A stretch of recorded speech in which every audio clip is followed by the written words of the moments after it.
सुप्रभात। आशा है आप स्वस्थ होंगे, सपरिवार सुरक्षित होंगे। आज हम प्राणायाम की बात को आगे बढ़ाते हैं।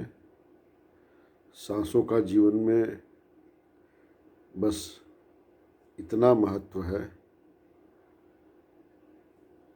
कि अगर सांस बाहर से अंदर न आए और अंदर से सांस बाहर न जाए तो ये सांस फिर हवा हो जाती है। हमारी प्राणवायु ऑक्सीजन है। पूरे शरीर की जो बेसिक यूनिट सेल है, वहाँ पे जो मेटाबॉलिज्म या जो गतिविधि हो रही है जिससे इस पूरे शरीर को ऊर्जा मिलती है, वह ऑक्सीजन की प्रेजेंस में ही होता है। तो हम अपने नाक के जरिए फेफड़ों तक इस ऑक्सीजन को, इस प्राणवायु को ले जाते हैं और फिर रक्त के माध्यम से यह ऑक्सीजन, जिसे हम लोग हीमोग्लोबिन कहते हैं, रक्त में जो लाल तत्व होता है, उसके ऊपर बैठ के शरीर के हर अंग तक ये पहुंच जाती है। तो अगर आपके शरीर में खून कम है तो भी यह प्राणवायु हर सेल तक नहीं पहुंचेगी, और अगर आप प्राणवायु ही कम ले रहे हैं, यानी ऑक्सीजन की कमी है, तब भी आपके सेल्स को पर्याप्त ऊर्जा पैदा करने में दिक्कत आएगी।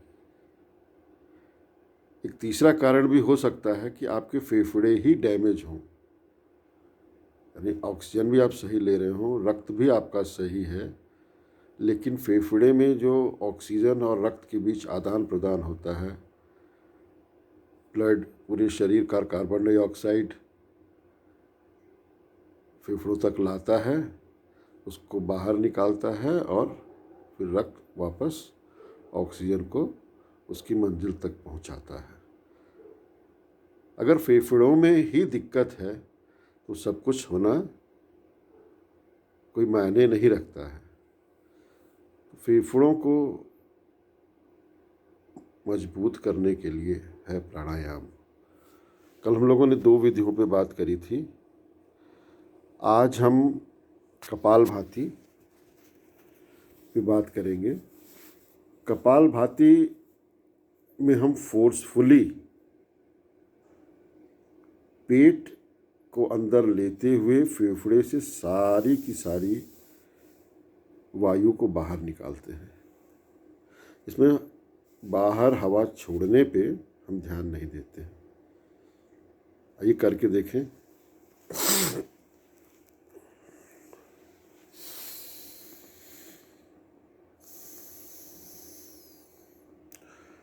किसी भी प्राणायाम को करने से पहले सांसों को आपको सामान्य करना है। कम से कम 5 लंबी सांस लें और छोड़ें।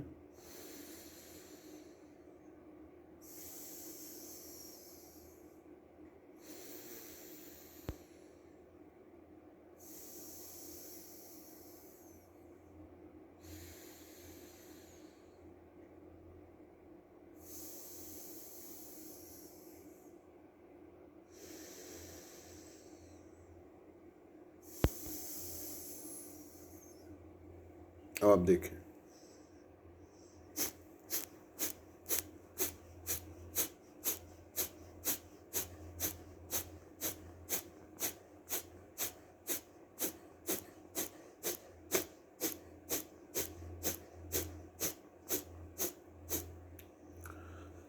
इस तरीके से आप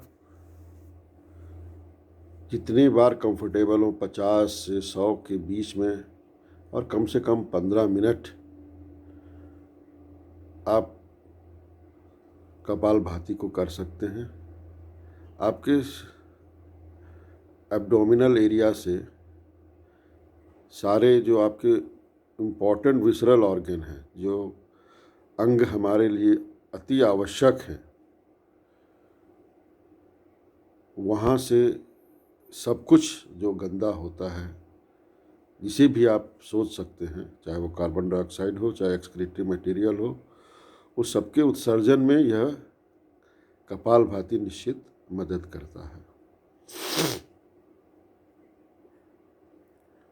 कपालभाति के बाद हम लोग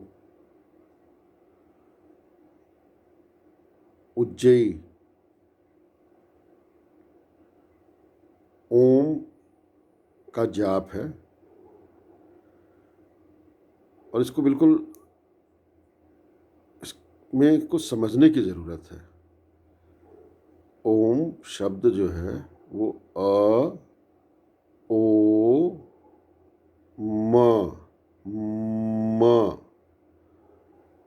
यानी जो पहला आपका अ है वो आपके एब्डोमेन से निकलेगा, ओ वो आपके छाती से निकलेगा और कंठ तक ध्वनि आएगी, और म ये आपके चेहरे से होते हुए ब्रेन तक जाता है। यानी आप नाभि से शुरू करते हुए ब्रेन तक इस वाइब्रेशन के माध्यम से पहुंचते हो। आइए इसे करके देखें।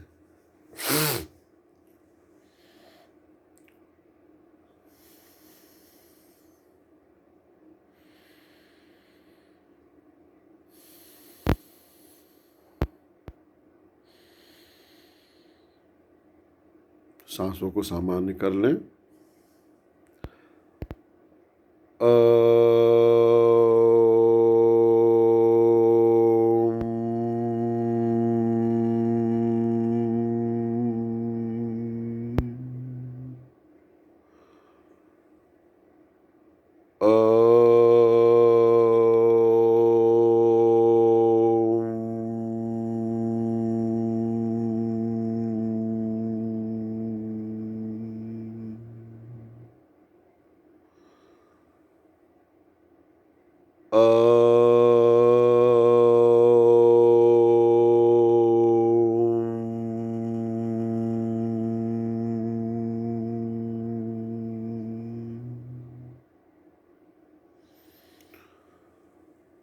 इस तरीके से कम हम 15 मिनट इसको कर सकते हैं। बस ध्यान देना, जितने में आप कंफर्ट हो, ये कसरत नहीं है, ये सूक्ष्म व्यायाम है, इसमें ज़बरदस्ती नहीं करना है। जितने में आपका मन और तन प्रसन्न रहे, आपको कोई तकलीफ ना हो, जैसे चक्कर आना, सांस फूलना, या किसी भी अंग में दर्द, छाती के बाएं तरफ, अगर इस तरीके का कोई भी लक्षण होता है तो आपको अपने साथ हठ योग नहीं करना है, चिकित्सक से मिलना है। प्राणायाम की अन्य विधियों पर हम कल चर्चा करेंगे। आपका दिन मंगलमय हो, सपरिवार सुरक्षित रहें, प्रसन्न रहें, अपना ख्याल रखें, अपने परिवार का ख्याल रखें, अनावश्यक घर से बाहर न जाएं, जाना अगर ज़रूरी है तो कोविड प्रोटोकॉल का पालन करें। हाँ, अगर अब तक आपने टीका नहीं लगवाया है तो कोविड का टीका अवश्य लगवा लें। ओमिक्रॉन या अन्य कोई भी भविष्य में आने वाला वेरिएंट इस मानव सभ्यता का कुछ बिगाड़ नहीं पाएगा, क्योंकि हम परमात्मा की सबसे सर्वोत्कृष्ट कृति है। हर समस्या का समाधान है, बशर्ते कि हम मनन करें, समस्या पे गहन विचार करें, समाधान आएगा। धन्यवाद। आयुष्मान भव।